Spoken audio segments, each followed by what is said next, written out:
श्री सत्यसाई विद्याविहार एरकोणारे भगवान श्री सत्यसाई बाबा 99तम जयंती पालित। कटक जिला महांगा एरकोणा स्थित श्री सत्यसाई विद्याविहार रे भगवान श्री सत्यसाई बाबा 99तम जयंती उत्सव विद्याविहार परिसर रे अध्यक्ष श्री चैतन्यपाल सभापतित्व रे अनुष्ठित हो जाइछि। प्रातः 5:30 समय ओंकार सुप्रभातम नगर संकीर्तनम और 16 उपचार पूजा पर बाबा को सुसज्जित विमान रे नगर परिक्रमा करा जाइथिला। एही अवसर में आयोजित आलोचना चक्र रे मुख्य अतिथि भावे डॉक्टर गौतम महारणा आध्यात्मिकवादी और सुसाहित्यिक एवं सम्मानित अतिथि भावे श्रीजुक्त विद्याधर खटुआ, प्राक्तन प्रधान शिक्षक श्रीजुक्त रविनारायण महांती, अवसरप्राप्त रेल अधिकारी इंजीनियर प्रमोद कुमार परिडा, साई आश्रित इंजीनियर आनंद कुमार साहू, श्रीजुक्त सरोज कुमार जेना, प्रतिष्ठाता आवाहक और सभापति श्री सत्यसाई विद्याविहार एरकोणा एवं युग्म परिचालना trustee Shri Sai Prashanti temple trust Mahanga engineer Ganeshwar Swain, प्रतिष्ठाता संपादक श्री सत्यसाई विद्याविहार एरकोणा विद्याविहार अन्यतम प्रतिष्ठाता सभ्य तथा वर्तमान उपदेष्टा डॉक्टर एकादशी प्रधान, श्रीजुक्त विजय कुमार कुंवर, श्रीजुक्त शरद कुमार जेना, परिचालना परिषद सभ्य श्री सत्यसाई विद्याविहार एरकोणा प्रमुख जोगदे भगवान बाबा अलौकिकता और लोकहितकर कार्य संपर्क में आलोचना करथिले एवं पितामाता को भक्ति करने परामर्श देवा सहित छात्र छात्री मानक भल पाठ पढ़ा सहित भल मनीष होगापी उत्साहित करथिले। एही आलोचना चक्र प्रारंभ में विद्याविहार छात्र माने वेदपाठ करथिले। तत्परे छात्री मानक स्वागत संगीत गान करिबा परे विद्याविहार परिचालना परिषद सभापति श्रीजुक्त सरोज कुमार जेना स्वागत भाषण और अतिथि परिचय देथिले। गुरुजी महेंद्र कुमार साहू धन्यवाद ज्ञापन करथिले। विद्याविहार समस्त गुरुजी गुरुमा कार्यक्रम में सहयोग करथिले। शेष में दरिद्र नारायण सेवा और भगवान बाबा आरती सहित छात्र छात्री मानकर पंक्ति भोजन होइतिला।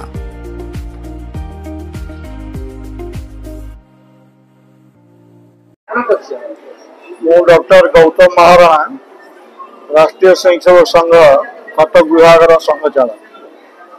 आज एरकोणा स्थित साई विहार परिसर रे सत्यसाई बाबा 99तम जन्म जयंती पालन कराया।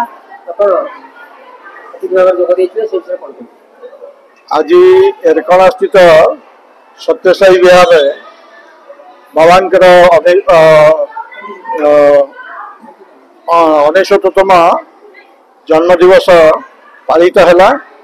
छात्र छात्री एवं परिचालन समिति सदस्य सभ्य अभिभावक अभिभावक समस्त मिसी ये उत्सव पालन कले। प्रकृत कथा हूँ वेद कहूँ कुर्वन्तु विश्वम आर्यम, समग्र विश्व को तुम आर्य कर। आर्य अर्थ हूँ श्रेष्ठ स्थान उपनीत कर। मनीष को मनीष पणिया शिखाओ। तेणु मानविकता रहिले ही मनीष ताले समाजर कल्याण कार्य करि। से दृष्टि आमर शास्त्र कही विद्या दुई प्रकार, जो पराविद्या अपराविद्या।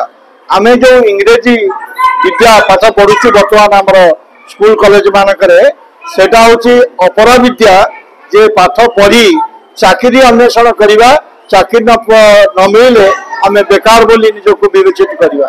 किंतु पराविद्या जो प्राचीन काल ऋषि मुनि माने आमको शिक्षा दे आछंती, जे आध्यात्मिक विद्या निजको चिनिबा, पिंड को चिनिबा, ब्रह्मांड को चिनिबा, से विद्यार स्वप्न देखिथिले भगवान सत्यसाई एवं पिलामानकु सेही मार्ग रे परिचालित करिया पई पिलामानकु उपदेश प्रदान करागला। तेणु से दिन बाबांकर जन्मदिन पालन प्रकृत होला बोली जना पड़िबो, जो दिन बाबांकर इच्छा को एही कुनि कुनि पिलामाने पूरण करि पारि।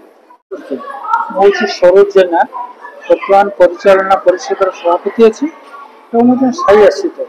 भगवान को भल पाऊली बोली 1993 मसीह एक सत्यसाई विद्याविहार एटी निर्माण करने बंधु मान सहित सहयोग प्रतिष्ठा कराइली एवं से स्कूल टी आज 21 वर्ष पूर्णांग हो।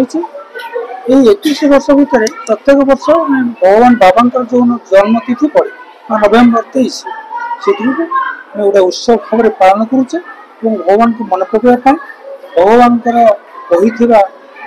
कार्य को पूरण करने संकल्प नहीं से संभाषण में अनेक कथा कही। मनुष्य को भल पाइबा, वृक्षलता को भल पाइबा, जीव जंतु को भल पाइबा, समाज को भल पाइबा बिना सृष्टिर उन्नति असंभव।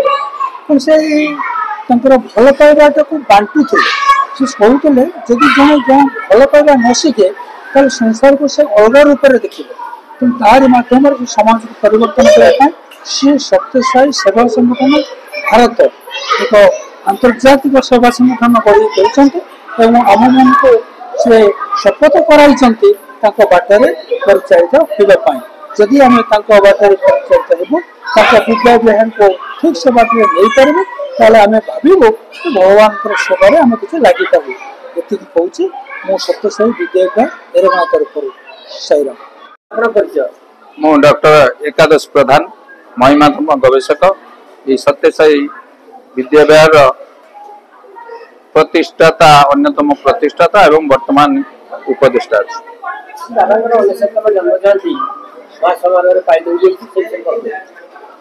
दीर्घ 31 वर्ष धरी ये सत्यसाई विद्या विहार बाबांकर जन्मदिन पालन कर आज ये एक महोत्सव जन्म महोत्सव भाव आम तर 69तम जयंती छात्र छात्री गुरुजी गुरुमा एवं अतिथि मान गहण पालन कर आज बार्ता ये कह बाबा बार्ता साहाय्य कर निरंतर अनिष्ट न कर कार जदि आम समाज रे यही कथाटा समस्त हृदय स्थान पाइब परस्पर को साहाय्य करवा कार अनिष्ट न करवा ताले आमर ये देश गोटे सुनामधन्य देश भाव एवं सर्वाग्रे गोटे समृद्धशाली देश भाव परिणत हो। महांगारू विजय कुंवरंक रिपोर्ट निर्माण लाइव।